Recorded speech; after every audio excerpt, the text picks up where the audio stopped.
आईने हिंदी के एक नए एपिसोड में आपका स्वागत है। दोस्तों, भारत के स्वदेशी 5वीं पीढ़ी के स्टेल्थ फाइटर जेट यानी एडवांस फ्रीडम कॉम्बैट एयरक्राफ्ट, जिसको हम एमका के नाम से जानते हैं, इसको लेकर एक ऐसी बड़ी खबर सामने आई है जो इस पूरे कार्यक्रम की दिशा बदल सकती है। अब तक हम एडवांस फ्रीडम कॉम्बैट एयरक्राफ्ट की डिजाइन, इंजन, हथियारों और स्टेल्थ क्षमताओं की बात करते रहे हैं, लेकिन अब पहली बार ऐसा आधिकारिक संकेत मिला है कि advance freedom combat aircraft programme ने अपने सबसे महत्वपूर्ण और सबसे जटिल इंजीनियरिंग चरण में प्रवेश कर लिया है। एरोनॉटिकल डेवलपमेंट एजेंसी, जिसको हम आडा के नाम से जानते हैं, इन्होंने हाल ही में कई महत्वपूर्ण इंजीनियरिंग टेंडर जारी किए हैं। इन टेंडरों से पता चलता है कि अब एडवांस फ्रीडम कॉम्बैट एयरक्राफ्ट केवल कागजों और कंप्यूटर मॉडल तक सीमित नहीं है, बल्कि उसके अंदर लगने वाले वास्तविक सिस्टम, सेंसर, वायरिंग, ईंधन पाइपलाइन, हथियार नियंत्रण प्रणाली और जो फ्लाइट डेटा नेटवर्क के विस्तृत डिजाइन पर काम शुरू हो चुका है। आज के इस वीडियो में हम विस्तार से समझेंगे कि आडा ने कौन कौन से टेंडर जारी किए हैं, उनका एडवांस फ्रीडम कॉम्बैट एयरक्राफ्ट से क्या संबंध है और क्यों रक्षा विशेषज्ञ इसे advance freedom combat aircraft programme का सबसे महत्वपूर्ण चरण मान रहे हैं। देखिए, एमका भारत का पहला स्वदेशी 5th जनरेशन फाइटर है, तो जाहिर सी बात है इसको लेकर तैयारियां भी उसी हिसाब से शुरू होंगी। इसे भारतीय वायुसेना के भविष्य की आवश्यकताओं को ध्यान में रखकर विकसित किया जा रहा है। इस विमान की प्रमुख विशेषताएं होंगी इसका स्टेल्थ, इसकी इंटरनल वेपन बे, सुपर क्रूज कैपेबिलिटी, एसा रेडार, एआई आधारित मिशन सिस्टम, सेंसर फ्यूजन और network centric warfare capability. Advance freedom combat aircraft को भविष्य में भारतीय वायुसेना के सबसे आधुनिक लड़ाकू विमान में गिना जाता है, लेकिन किसी भी 5वीं पीढ़ी के विमान का विकास केवल एयरफ्रेम बनाकर पूरे नहीं किए जाते। असल चुनौती तब शुरू होती है जब विमान के अंदर हजारों अलग अलग सिस्टमों को एक सीमित जगह में फिट करना होता है, और यही वो चरण है जहां पर एडवांस फ्रीडम कॉम्बैट एयरक्राफ्ट अब पहुंच चुका है।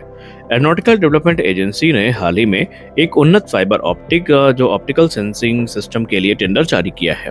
पहले नजर में ये एक सामान्य तकनीकी टेंडर लग सकता है, लेकिन इसका जो महत्व है वो काफी बड़ा है। देखिए, यह सिस्टम विमान की संरचना के अंदर लगाए गए फाइबर ऑप्टिक सेंसरों के माध्यम से लगातार निगरानी करेगा। ये सेंसर मापेंगे कि एयरफ्रेम पर पड़ने वाला तनाव कैसा है, तापमान कैसा है, कंपन, दबाव और संरचनात्मक जो थकान है, इसका ये पता लगाएंगे। जब विमान हाई जी टर्न लेगा या सुपरसोनिक गति में उड़ान भरेगा, तब एयरफ्रेम पर भारी दबाव पड़ेगा।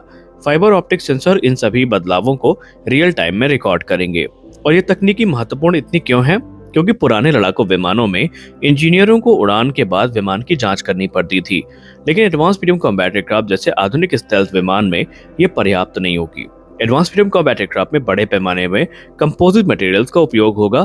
कंपोजिट स्ट्रक्चर के अंदर होने वाली जो सूक्ष्म क्षति है, उसको सामान्य निरीक्षण से पकड़ना काफी कठिन होता है। इसीलिए एरोनॉटिकल डेवलपमेंट एजेंसी एक ऐसी प्रणाली विकसित कर रही है जो उड़ान के दौरान ही एयरफ्रेम की सेहत पर नजर रखेगी। इससे परीक्षण तेज होंगे, सुरक्षा बढ़ेगी, डिजाइन में सुधार होगा और प्रोटोटाइप विकास का समय घटेगा। वहीं दूसरा बड़ा कदम होगा फ्लाइट डेटा मैनेजमेंट सिस्टम। दोस्तों, एरोनॉटिकल डेवलपमेंट एजेंसी एक आधुनिक फ्लाइट डेटा मैनेजमेंट सिस्टम यानी FDMS पर भी काम कर रही है। ये सुनने में एक साधारण सॉफ्टवेयर प्रोजेक्ट आपको लग सकता है, लेकिन वास्तव में ये advance freedom combat aircraft programme का डिजिटल दिमाग होगा। FDMS करेगा क्या? देखिए, जब कोई आधुनिक फाइटर जेट उड़ान भरता है तो वो हर सेकंड लाखों डेटा पॉइंट्स उत्पन्न करता है। उदाहरण के लिए इंजन का परफॉर्मेंस हो गया, रडार डेटा हो गया, सेंसर डेटा हो गया, उड़ान पर नियंत्रण हो गया, हथियार प्रणाली हो गई, तापमान हो गया, वाइब्रेशंस हो गई, या फिर जो स्ट्रक्चरल जानकारी है, ये सब। और इन सभी डेटा को इकट्ठा करना, स्टोर करना और विश्लेषण करना बहुत ही कठिन काम है, और यही काम FDMS करेगा। Basically advance freedom combat aircraft के लिए ये बहुत जरूरी है। किसी भी नए लड़ाकू विमान के विकास में सबसे अधिक समय फ्लाइट टेस्टिंग में ही लगता है, और अगर डेटा का विश्लेषण तेजी से हो जाए तो समस्याओं का पता जल्दी लग सकता है, सुधार तेजी से किए जा सकते हैं और अगली उड़ान जल्दी हो सकती है और पूरा का पूरा विकास कार्यक्रम तेज हो सकता है। और यही कारण है कि एरोनॉटिकल डेवलपमेंट एजेंसी इस सिस्टम को प्राथमिकता दे रही है। अब आते हैं उस खबर पर जिसने रक्षा विशेषज्ञों का ध्यान सबसे ज्यादा आकर्षित किया है, वो है एमका का internal system design. Aeronautical development agency ने एमका के लिए system installation, detail design activities and drawing release नामक एक टेंडर जारी किया है। फिर से आपको बता दूं कि आडा ने एमका के लिए systems installation, detail design activities and drawing release नामक एक टेंडर जारी किया है। ये वही चरण है जो बताता है कि एमका अब अपने वास्तविक इंजीनियरिंग इंटीग्रेशन के दौर में पहुंच चुका है। इसका मतलब ये है अगर हम सरल भाषा में कहें तो आप इंजीनियर तय करेंगे कि विमान के अंदर कौन सा सिस्टम कहाँ लगेगा। उदाहरण के लिए हाइड्रोलिक पाइपलाइन हो गई, फ्यूल लाइन हो गई, इलेक्ट्रिकल वायरिंग हो गई, एवियोनिक्स मॉड्यूल हो गए, mission computer, cooling system, sensor network या फिर जो वेपन कंट्रोल प्रणाली है, ये सब कैसे और कहाँ लगेंगी। इन सभी सिस्टम को विमान के अंदर सही स्थान पर स्थापित करना होगा और यही जिम्मेदारी इनके द्वारा निभाई जाएगी। और कहीं ना कहीं यही चरण बहुत कठिन माना जाता है, क्योंकि एडवांस फ्रीडम कॉम्बैट एयरक्राफ्ट कोई सामान्य लड़ाकू विमान नहीं होगा। यह एक स्टेल्थ फाइटर है और स्टेल्थ डिजाइन में बाहरी आकार नहीं बदला जा सकता। हथियार अंदर रखने होते हैं। रडार का जो सिग्नेचर है वो काफी कम रखना पड़ता है। इंफ्रारेड सिग्नेचर भी नियंत्रित करना होता है और इसीलिए इंजीनियरों के पास बहुत सीमित जगह होती है इन सब के लिए। अब अगर आप F-22 रैप्टर और F-35 की बात करें तो F-32 रैप्टर और F-35 ने भी इसी चरण में चुनौतियां झेली थी।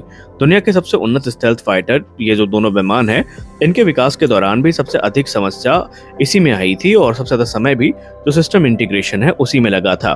कई बार वायरिंग बदली गई, कूलिंग सिस्टम दोबारा डिजाइन हुए, सेंसर्स की स्थिति बदली गई और इंटरनल लेआउट में संशोधन किए गए। और यही कारण है कि सिस्टम इंस्टॉलेशन डिजाइन को किसी भी स्टेल्थ फाइटर का विकास या स्टेल्थ फाइटर के विकास का सबसे महत्वपूर्ण चरण माना जाता है। यह टेंडर लगभग 2 वर्षों के लिए जारी किया गया है। इससे एक महत्वपूर्ण संकेत मिलता है कि एरोनॉटिकल डेवलपमेंट एजेंसी अब AMCA के अंतिम आंतरिक लेआउट को फ्रीज करने की दिशा में बढ़ रही है। अगर ये प्रक्रिया समय पर पूरी हो जाती है तो फिर डिटेल इंजीनियरिंग ड्राइंग तैयार होंगी, निर्माण एजेंसियों को डेटा मिलेगा, प्रोटोटाइप का निर्माण तेज होगा, सिस्टम का इंटीग्रेशन शुरू होगा। यानी अब AMCA वास्तविक हार्डवेयर निर्माण के करीब पहुंच रहा है।